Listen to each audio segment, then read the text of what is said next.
So you're looking at the SM7B and you're also considering the Blue Yeti. The Blue Yeti is far less expensive and it's also a USB microphone, but which is better? The SM7B is the quote legendary vocal microphone and it's $400. It's also a legit production microphone that requires a legit XLR setup and an interface and all of those things. So is there really that much of a sound difference between the much less expensive USB Blue Yeti or the SM7B? In this video, I want to do a simple sound test between each one, and then I'll let you decide. Let me know in the comments which one you think actually has the better sound. I'll be demonstrating on the screen, so you'll see in GarageBand as I record that I'm using the exact same settings.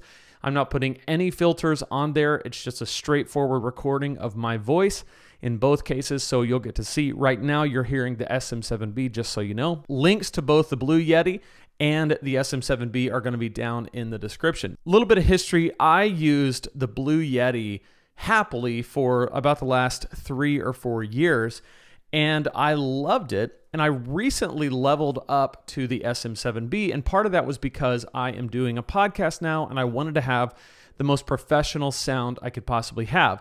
If you want to see my complete unboxing of the SM7B and everything that went into my podcasting setup, including the Rode Studio arm and the Scarlett 2i2, as well as the Cloud Lifter, you can look at it in this video right here. Without any further delay, let's go ahead and get started with this sound comparison. Okay, so I just opened up a new project in GarageBand. I'm going to select Empty Project. So I've got nothing here. Do you want to use the audio device Yeti stereo microphone? I'm going to say don't use for now because I want to use the SM7B right now. So I'm going to go with a microphone. Okay, so I'm going to call this the SM7B, just so we have that there. And I'm going to go ahead and just speak into this, and I might as well just record it. So again, this is the SM7B. You've heard it already in this video, but I just want to record a little bit and just so we have it so we can compare. Okay, now I'm just going to do a new track with duplicate settings. I'm going to rename this one the Blue Yeti. And I'm going to now switch from this picking up the SM7B to the Blue Yeti. So I'm now speaking to you using the Blue Yeti. Now the difference between these two microphones is the SM7B you put right up to your face. However, the Blue Yeti, if you do that, it's going to be way too loud, so you don't do it the same way. You kind of keep it a little bit, I would say 6 to 8 inches away from your mouth to get the most out of this microphone. And you also are going to want to hit the front of it, especially if it's just you, a solo recording. And the cool thing about the Blue Yeti is if you're in a room and you want to get the whole room, there's a setting to get where it picks up from all sounds 360 degrees. There's also a setting where you can put it in between 2 people and it will pick up front and back, which is pretty cool.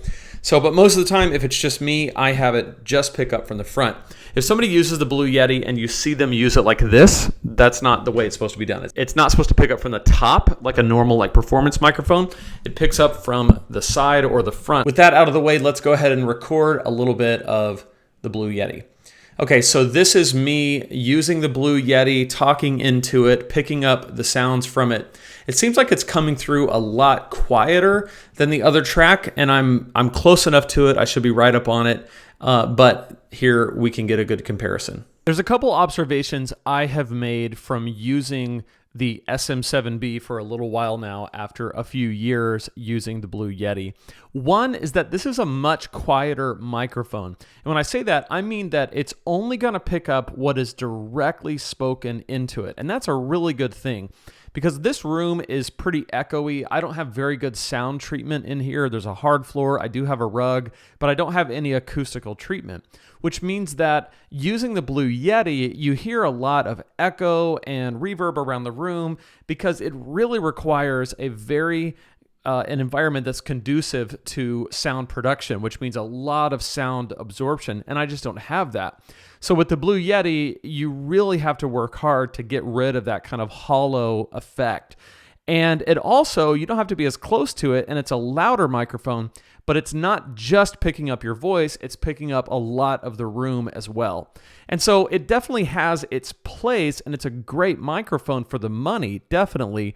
But this one is one that just takes way less to make it sound good. Even though it's quieter, you got to get right up on it, but it's only going to pick up your voice, which I think is definitely a plus. So you decide. I think that they're both fine choices. I think if you're getting started and you need a decent microphone to get you going that doesn't cost an arm and a leg, that's very simple to use, the Blue Yeti can be a really great choice because you plug it straight into your computer using the USB, and that's it. You know, as long as you have GarageBand or some other editing software, you're good to go. The SM7B has a little bit more of a setup. It's pretty simple. Again, in this video right here, I'll walk you through the exact setup, how everything is put together, including unboxings. So you can look at that there. Thanks so much for watching. I'm Lane Sebring. If you want more videos like this, as well as videos on online business, personal development, and self-publishing, definitely subscribe, and I'll see you in the next video.